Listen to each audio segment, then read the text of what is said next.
Witnesses made clear this is an ongoing issue. Following the election, that activity we'd seen really continued, said Colin Stretch, the general counsel at Facebook, noting that the content of the campaign had started to question Donald Trump's election. It continued until we disabled the accounts. Google announced steps to increase transparency around political ads. Executive Richard Salgado said the company would roll out an election ads transparency report next year and make it possible for users to see who had paid for political ads. Facebook and Twitter rolled out similar policies ahead of the hearing, but Google also distanced itself from the other companies. Salgado argued that the company's products don't lend themselves to the sort of viral content that makes Facebook and Twitter such a powerful tool. Go Deeper Axios has reported on how the Russia issue is just one of several facing big tech companies in Washington, and on Tuesday debuted new polling on the overall favorability of Facebook, Google, Twitter and several other tech companies. Watch the hearing live here.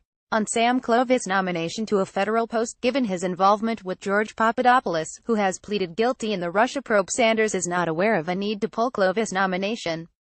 On Papadopoulos, Papadopoulos is an example of somebody doing the wrong thing while the president's campaign did the right thing.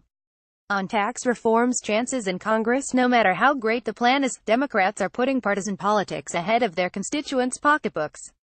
Sanders repeated the White House's disputed figure that the Trump's tax plan will give the typical American family a $4,000 pay raise.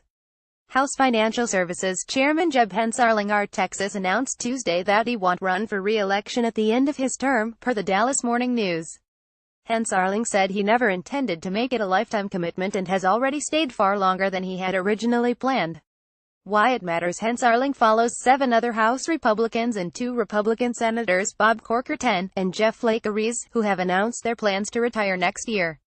The full statement from Netflix and media rights capital MRC and Netflix have decided to suspend production on House of Cards Season 6, until further notice, to give us time to review the current situation and to address any concerns of our cast and crew. Already at the hearing on a new authorization for the use of military force Monday, Secretary of State Rex Tillerson and Defense Secretary Jim Mattis faced questions from Democrats about whether Trump had the legal basis to launch a first strike against the North, and they hedged their answers. I think it's time that we start taking President Trump seriously when he repeatedly threatens military action against North Korea, Murphy told reporters on a call Tuesday. Part of Murphy's concern is that Trump has shown a willingness to ignore the advice of his advisors on critical issues, he said. At stake if the U.S. were to launch at North Korea, that risks the North's retaliation, which could include taking out U.S. service members in the region as well as American allies and innocent civilians with artillery, unconventional weapons, or chemical and biological weapons. Could it pass? Murphy thinks it has a very good chance of passing if brought for a vote. However, he noted he thinks Republicans may see this as a vote that could divide the caucus, and admitted they may need to force a vote on it. More than 70% of Americans believe technology has had a positive or somewhat positive effect on society, according to an Axios SurveyMonkey poll, and most Americans are optimistic about the impact of technology on the future. But that doesn't mean they trust tech companies. 78% thought it was a bad thing that tech companies are able to collect so much information about their users. Data SurveyMonkey poll conducted from October 23 to October 26. Poll data. Poll methodology chart. Axios visuals. Bipartisan legislation was introduced today that would regulate bump stocks, putting responsibility with the Bureau of Alcohol, Tobacco, Firearms and Explosives ATF, according to a Hill report. Why it matters. Anyone who purchases the firearm accessory, used in the Las Vegas shooting that killed over 50 people and injured hundreds more, would have to register with ATF, undergo a background check and fingerprinting, and pay a $200 registration fee. They would not, however, be banned. The NRA has come out in support of regulating bump stocks, and Speaker Paul Ryan has called for ATF to take the lead on regulation. FEMA Chief Brock Long told a Senate Oversight Committee Tuesday that the U.S. is spending more than $200 million every day in response to the recent hurricanes and wildfires, per the Chicago Tribune. He added that, roughly 25 million Americans have been impacted by natural disasters in the last 50 days, and more than 4 million people are registered for emergency aid. He also told the panel that they'll need more money than the $52 billion in emergency relief allocated so far. The FBI is investigating the $300 million deal that Whitefish Energy, a tiny firm in Montana, struck with Puerto Rico's Power Authority to rebuild the island's power grid. PR's Power Authority later ended the contract after Gov. Ricardo Rossello called for its cancellation, stating that it became a distraction to relief efforts.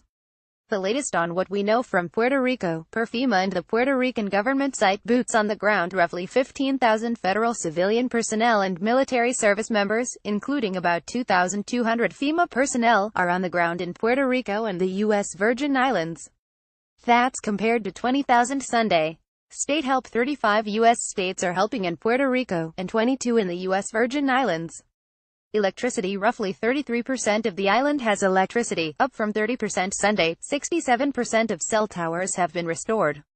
Food. Approximately 89% of grocery stores are open, 420 of 471, down from 90% last week. Gas. Roughly 84% of retail gas stations are operational, 927 of 1,100. Shelter. 3,304 people remain in shelters across the island, down from 3,502 on Sunday. 75 shelters are open and operating. Water and waste. Approximately 80% of Puerto Rico Aqueduct and Sewer Authority (PRASA) customers have potable water. 82% of wastewater treatment plants are working on generator power. Transportation. 1,507 miles of Puerto Rico's 5,073 miles of roads are open, with passage limited to the outer ring of the island. Medical care. 97%, 6,668 of hospitals, and 95% of dialysis centers, 4,547, are open and operating. Bank. 78% of bank branches, 244 of 314, are open and operating. This post is being updated with the latest information on the Puerto Rico recovery efforts. President Trump today said that he isn't in favor of phasing in corporate tax cuts, perhaps taking upwards of 5 years to reach 20% statutory rates, as some Republicans in both the House and Senate have floated. We're not looking for that. Hopefully not. Some people have mentioned that. Hopefully not.